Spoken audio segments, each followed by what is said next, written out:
আসসালামু আলাইকুম। কেমন আছেন সবাই? আশা করি খুব ভালো আছেন। আলহামদুলিল্লাহ আমিও খুব ভালো আছি। আবারও নতুন একটি রেসিপি নিয়ে চলে আসলাম। আজকের রেসিপি গাজরের হালুয়া। আর গাজরগুলো ছিলে ধুয়ে পরিষ্কার করে নিয়েছি। এরপর আমি গ্রেটারের সাহায্যে সবগুলো গাজর গ্রেট করে নিচ্ছি। আপনারা চাইলে ছুরি বা বটি দিয়েও কুচি করে নিতে পারেন, তবে খুব মিহি করে কুচি করতে হবে, তাই আমি গ্রেটারের সাহায্য করে নিচ্ছি। বাচ্চারা অনেক সময় গাজর এমনিতে খেতেই চায় না, চাইলে এভাবে হালুয়া তৈরি করে খাওয়াতে পারেন।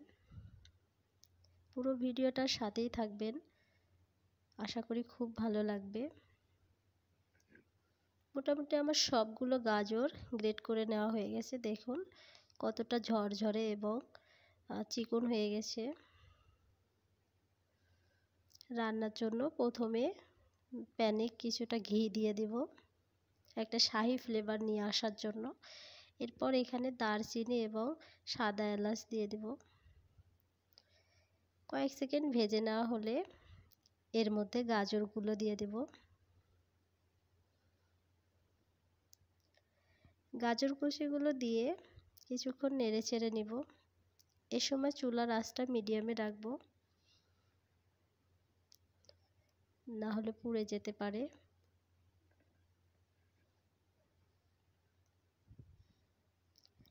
একটু সময় নিয়ে ধীরে ধীরে নেড়ে চেড়ে গাজরগুলো ভেজে নেব।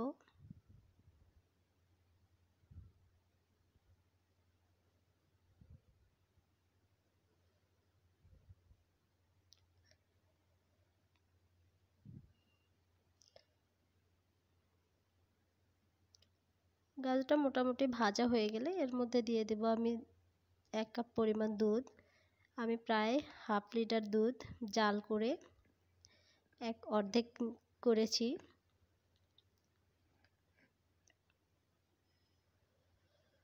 এরপর ঢাকনা দিয়ে রান্না করব বেশ কিছুক্ষণ, গাজরটা সিদ্ধ হওয়া পর্যন্ত। ঢাকনা খুলে নেড়ে চেড়ে দিব। এরপর এখানে মিষ্টির জন্য চিনি দিব, আপনারা যেরকম মিষ্টি খেতে পছন্দ করেন। তবে গাজরটা মোটামুটি সিদ্ধ হওয়ার পরেই চিনিটা দিতে হবে। এরপর ভালো করে নেড়ে চেড়ে নিব।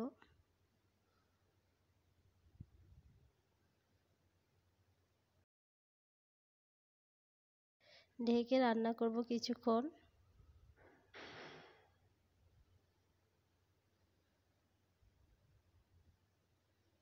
ভিডিওটা ভালো লাগলে অবশ্যই লাইক কমেন্ট শেয়ার করে পাশে থাকবেন। এরপর এর মধ্যে দিয়ে দেব গুঁড়া দুধ। গুঁড়া দুধের পরিবর্তে আপনারা এখানে মাওয়াও ব্যবহার করতে পারেন।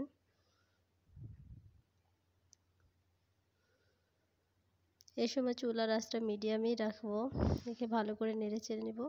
কিছু বাদাম কুচি করে দিচ্ছি, কাজু বাদাম এবং চীনা বাদাম।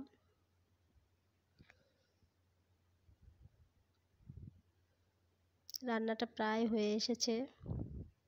গাজরের এই হালুয়া খেতে কিন্তু অসাধারণ লাগে, বাসায় একবার হলেও ট্রাই করবেন। আবারও কিছুটা ঘি দিয়ে দিচ্ছি।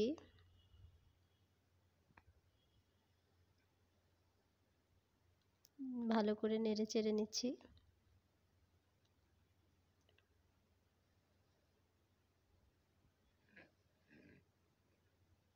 আপনারা যারা আমার এই ভিডিওটা দেখছেন নতুন বন্ধু হলে অবশ্যই লাইক কমেন্ট করে পাশে থাকবেন।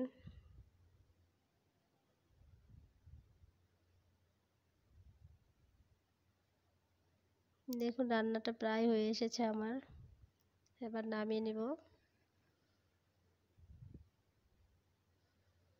তৈরি হয়ে গেল ঝরঝরে গাজরের শাহী হালুয়া। এর আগে এভাবে কে কে খেয়েছেন কমেন্ট করে জানাবেন।